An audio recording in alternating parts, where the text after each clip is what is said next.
Assalamualaikum warahmatullahi wabarakatuh. Selamat sore. Nah, aku sekalian malah kita belajar bersama dalam kegiatan les IPA di dalam kesempatan ini. Semoga anak-anakku semua dalam keadaan sehat walafiat, sehat selalu, tidak ada kekurangan sesuatu apapun. Marilah kita sama-sama belajar untuk bisa memahami materi IPA yang akan kita berikan berikut ini. Anak-anakku, marilah kita lihat contoh-contoh daripada materi yang sudah kita ajarkan. Di sini saya tampilkan yaitu apa tentang sel dari meiosis dan mitosis. Ada beberapa perbedaan antara mitosis dan meiosis. Masih ingat ya anak-anakku tentang apa itu meiosis dan apa itu meiosis? Itu semuanya pembelahan sel. Dari jenisnya, kita lihat ini ada jenis ya jenis selnya gitu. Nah, kemudian kita lihat untuk contoh soalnya. Jadi dari mengacu ke sana, kalau ada pertanyaan seperti saya tayangkan di sini, bahwasanya eh, perbedaan antara mitosis dan meiosis yang benar yaitu apa? 1, 3. Karena apa? Di dalam ini yang nomor 1 ini jenis selnya sel tub. Mitosis sel tubuhnya sel somatik betul, meosisnya sel kelamin, sel gamet betul. Kalau di nomor 2 ini pembelahannya yaitu di sini 2 kali salah ini artinya berapa? 1 kali. Itu ya. Kan gitu. Yang ini nah, kita lihat untuk yang 3 ini benar sekali ya. Ini sel anakan gitu. Jadi jumlah sel anakannya 2 sel anakan, ini 4 sel anakan secara meosisnya. Kemudian yang 4 ini sifat sel anakannya, jadi ini bukan haploid tetapi diploid. Diploid yaitu 2N yang sama dengan induknya, kemudian meosisnya itu haploid atau N berbeda dengan induknya. Itu ya. Jadi yang harus kita pilih adalah ini 1 dan 3 gitu. Pakai warna merah. 1 dan 3. Sehingga jawabannya adalah 1 dan 3. Untuk soal berikutnya, nah ini kita lihat ini adalah alat reproduksi manusia. Nah, kemudian yang ini ovarium A, fungsinya apa? Yang B ini apa? Yaitu berfungsi sebagai perkembangan embrio. Nah, itu. Jadi jawabannya adalah ini yang B ini ya, ini berfungsi sebagai perkembangan embrio. Berikutnya, nah, yang merupakan galur murni di antara ini, nah, BB ini juga galur murni, ya, yang ini galur murni. Nah, homogen yaitu yang kali ini sudah tidak galur murni, itu. Karena sudah heterozigot. Jadi, nah, yang ini masih galur murni resesif, yang ini galur murni yang dominan, gitu. Oke, kita lanjutkan. Nah, kalau ada soal seperti ini, jadi lampu punya hambatan 5 ohm, itu dinyalakan selama 15 detik, arus yang mengalir sebesar 5 ampere, maka besarnya energi yang telah dipakai lampu tersebut adalah berapa? Yaitu R-nya ini kita hitung 5, kemudian T-nya 15 detik, arus yang lewat adalah berapa ini? Artinya E-nya 5 ya, ini bukan 3, ini kalau ini 3. Jadi rumusnya apa? VIT, kemudian V-nya ini I kuadrat gitu, berarti I-nya kita kuadratkan, ini kita ganti angka 3 ya. Yang ini 3, berarti 3 kuadrat kalikan R-nya 5, kalikan T-nya 15, 9 kalikan 75, 675. Ya betul ya. Yang ini kita ganti dengan angka 5, ya, ini angka 3 gitu. Gitu. Ini sebagai contohnya.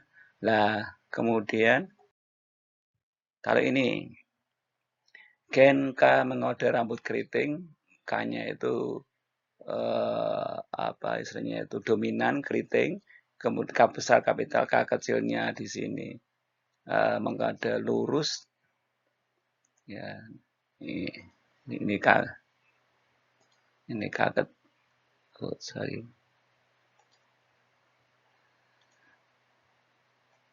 Nah, ini K kecil, ini K kecil lurus.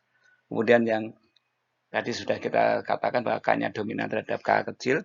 Kemudian gen H mengkode warna hitam, H besar kulit hitam dominan, dan H kecil mengkode warna kulit putih. Nah, kombinasi dari gen tersebut yang menunjukkan fenotip rambutnya lurus, kulitnya hitam. Berarti lurus itu yang ini berarti K kecil biru ini. Berarti ini biru gitu, yang K kecil. Kemudian hitam, hanya dominan, ini hitam. Karena hanya ini dominan, kemudian ini hitam gitu. Jadi kita memilihnya yang ini. Jadi kita pilih jawabannya yang ini.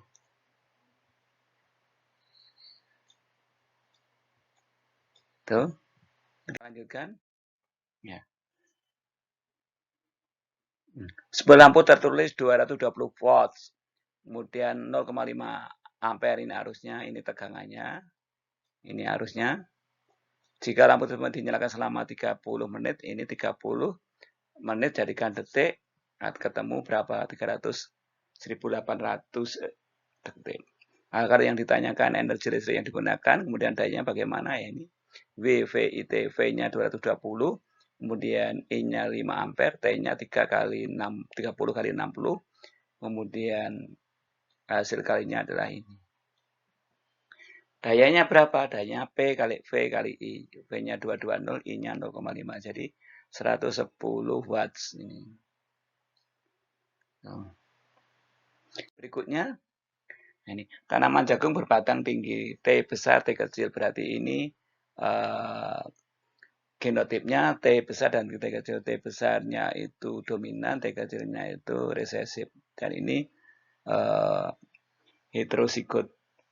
Diserangkan dengan tanaman berbatang rendah T kecil. Bila sifat tinggi itu dominan ya T besar, maka keturunan yang diperoleh adalah 50%. Kita bisa membuat papan caturnya. Tuh. Nah, gitu. Yang ini T besar, ini T kecil, ini T kecil, ini T kecil gitu. Yang ini T besar,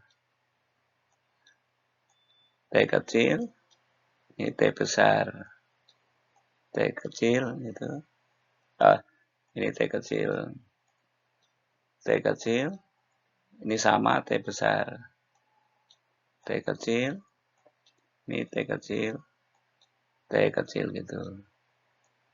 Nah, sama ya. Jadi kalau kita ambil 4 kotaan ya sama T besar, T kecilnya 50%, T kecilnya 50%, sehingga kita ambil yang ini.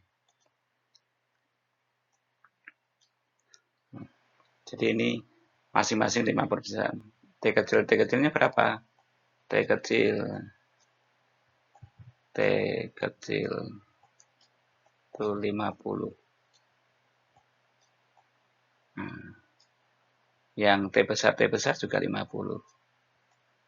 T besar, T kecilnya. Ini juga 50. Tuh. Lanjut. Ini ada kaca dan sutra. Digosokkan dengan kaca, digosokkan sutra, maka kaca menjadi bermuatan positif dan sutra menjadi muatan negatif. Artinya apa? Bahwa elektron akan berpindah dari kain sutra sehingga ke kain sutra, elektron akan berpindah dari kaca ke kain sutra sehingga kaca menjadi bermuatan listrik positif. Ini menjadi positif. Ini positif, positif. Yang ini negatif, negatif.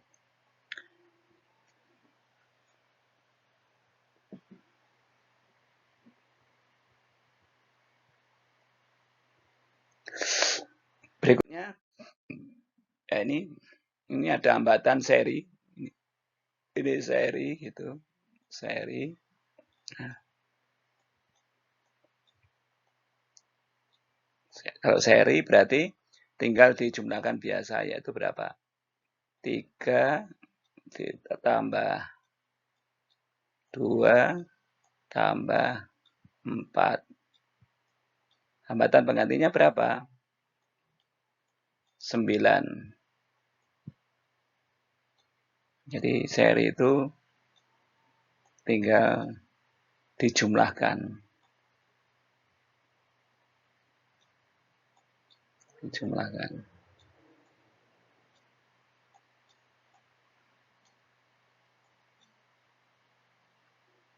Ya.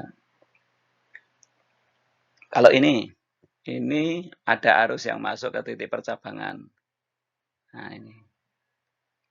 Nah, I yang masuk sama dengan I yang keluar. I masuk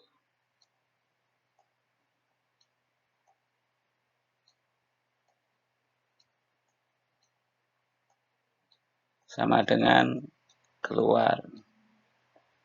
I keluar.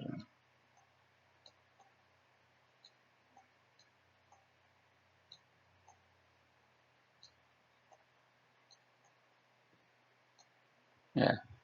Kalau ini misalnya ini 3, ini 4, berarti di sini 7 gitu. Ini masuk ke sini. Nah, ini kita anggap sama. Nah, kalau di sini 2, maka di sini 5.